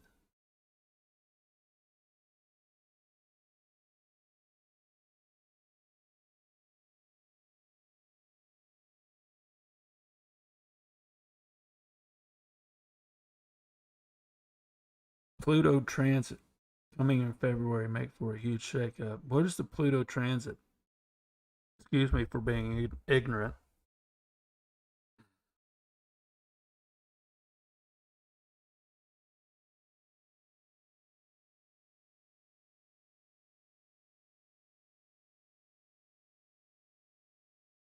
Uh-huh.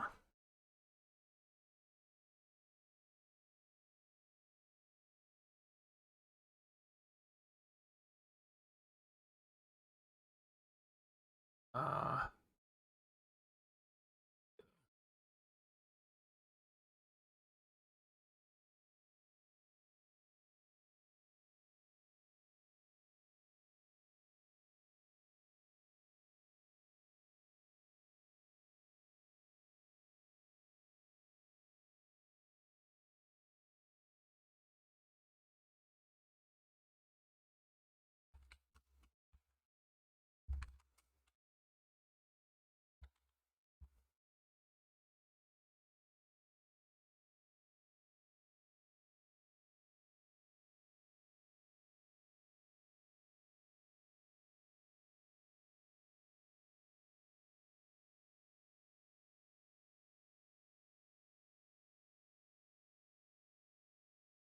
go. Yeah.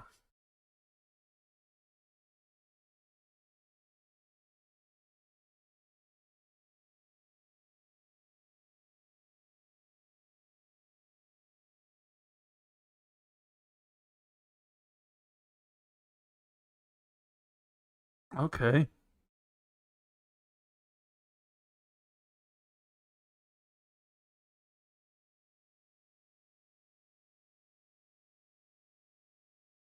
See if I'm getting this right.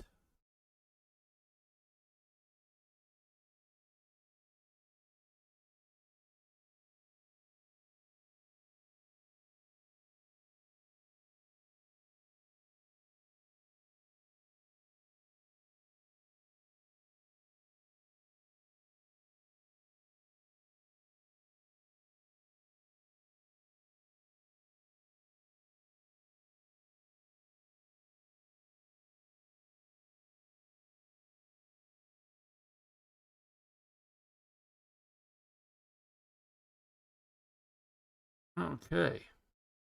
Yep.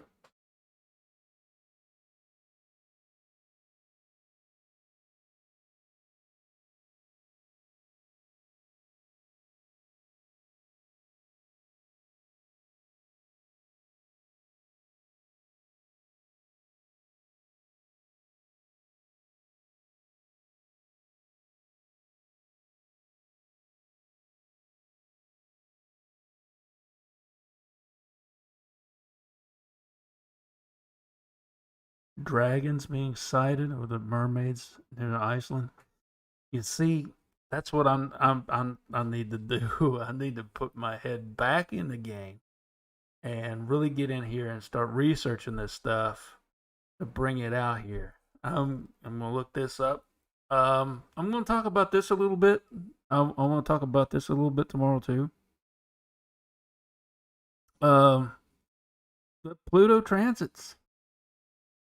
It's very interesting.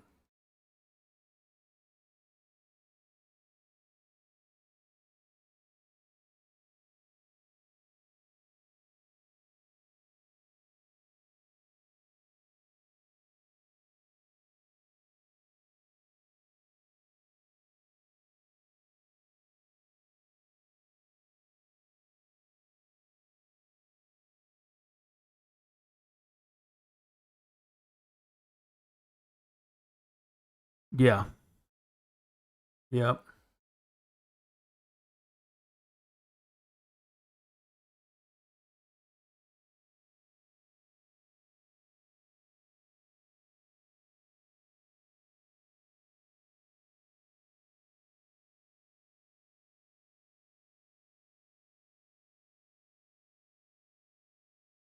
You know.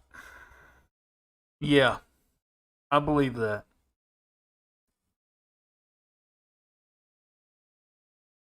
I believe that the mythological beings are coming back because the veil is being torn open, and what was lost is coming back.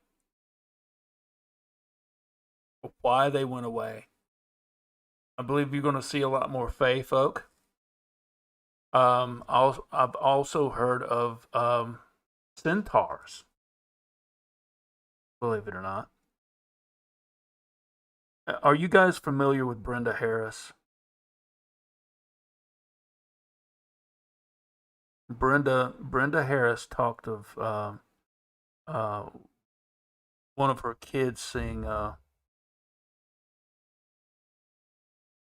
centaur.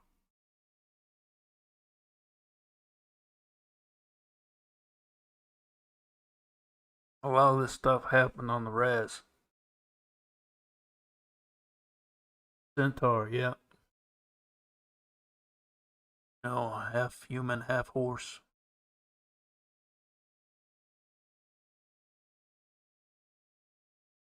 It's crazy. But Brenda Harris, they've at one point they called her the godmother of cryptids because I mean she knows her business when it comes to that. Um, I've talked to her a couple of times personally. She's pretty cool.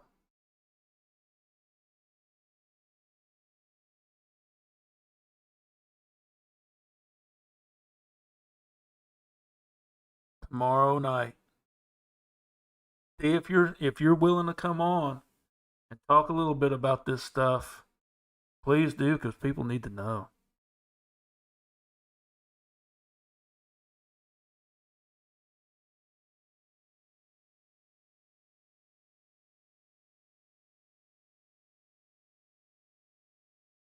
Sure enough.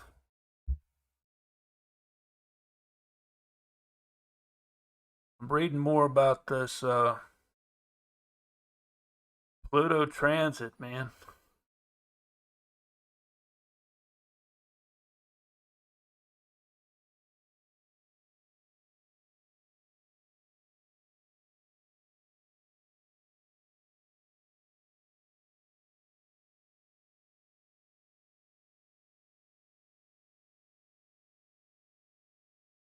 I'm gonna have to check out your channel, D.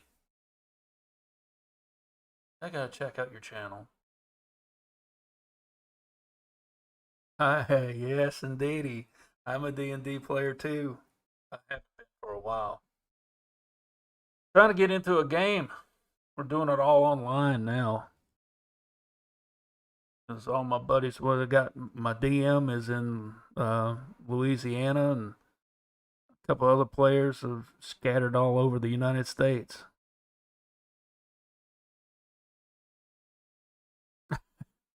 All right, then. Absolutely.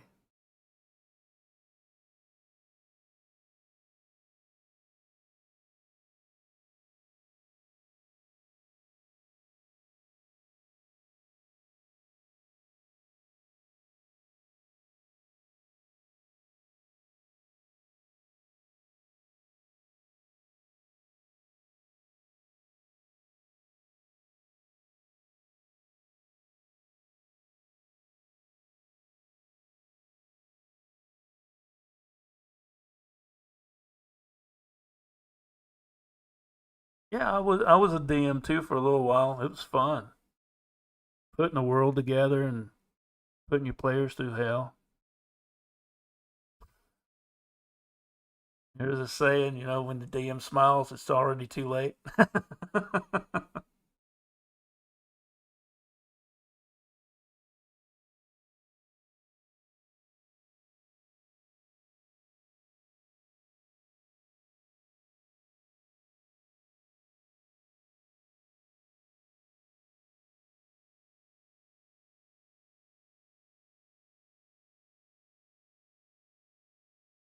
D, you go by the D Ocean Swinger, right?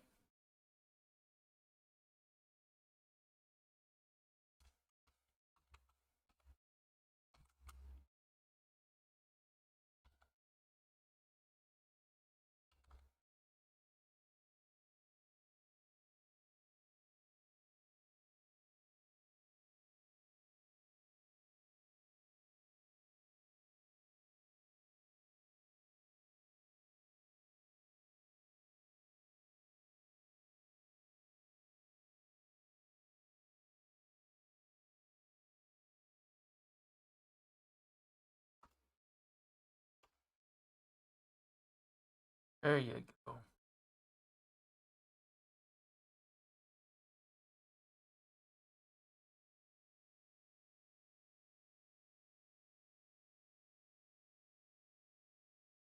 I just threw down a sub. I'm a subscriber now.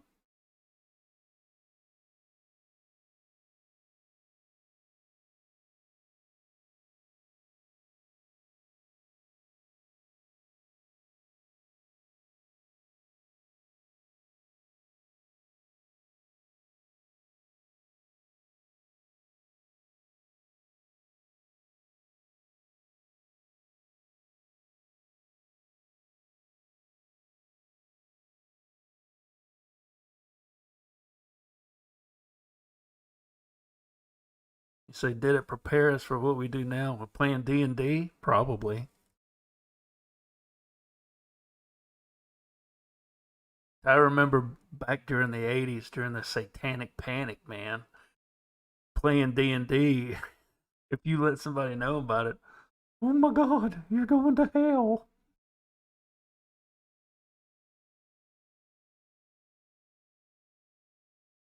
I'm all about the woo, man.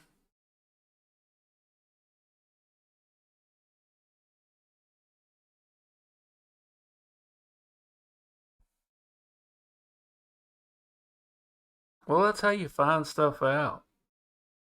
You got to dive deep into it, see see what's real and what's not. Separate the wheat from the chaff. There's so much out here that we need to know, that we've forgotten as a species. You know, I believe we've got natural instincts that's buried into our DNA. That over the years we've just forgot it. We stay out of touch with nature, and we don't. We've lost touch with ourselves as human beings. There's, you take the pineal gland for instance. There's so much, so many chemicals that we take in our body that calcify that essential part of our brain.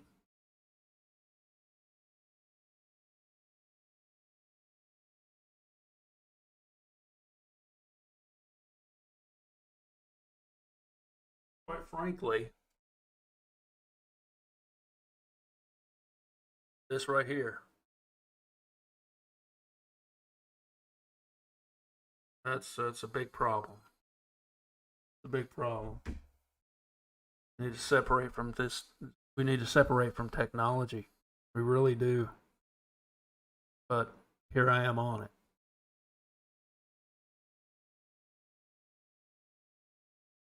But anyway,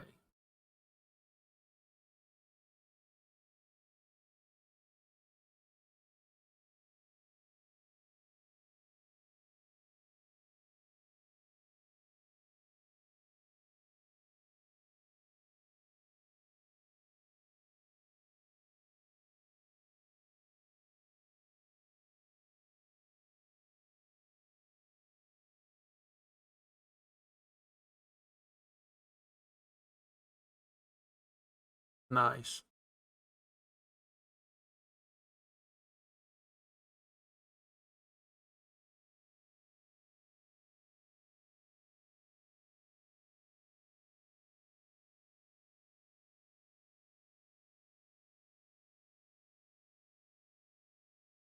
Okay,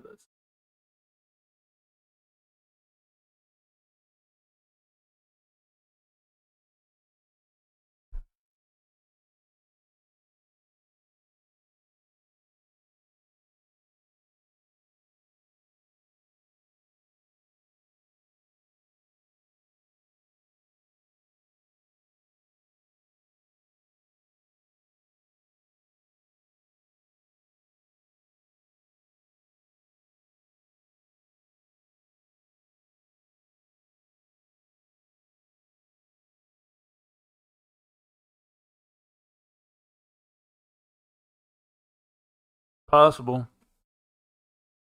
Elon Musk thinks that same thing. We're in kinda. He's saying we're in a simulation. By God, it surely seems that way sometimes. Sure enough.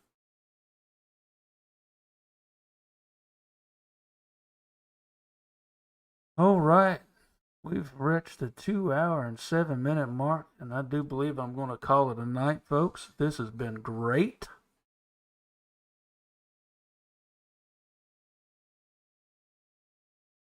That's right. Like I said, there's parts of us that we have forgotten. We have natural instincts. There's we have so much untapped potential in us that we've just I don't know have we've over the centuries it's been taken to beat it out of us, but it's still there. We just need to get back in touch with it.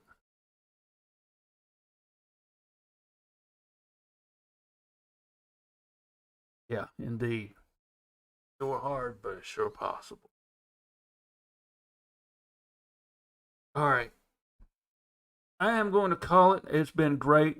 D, Eric, and all of you who are listening out there after the fact, I want to thank you for staying and hanging around. And if you've reached this point, thank you so much. And as always, uh, till next time. Oh,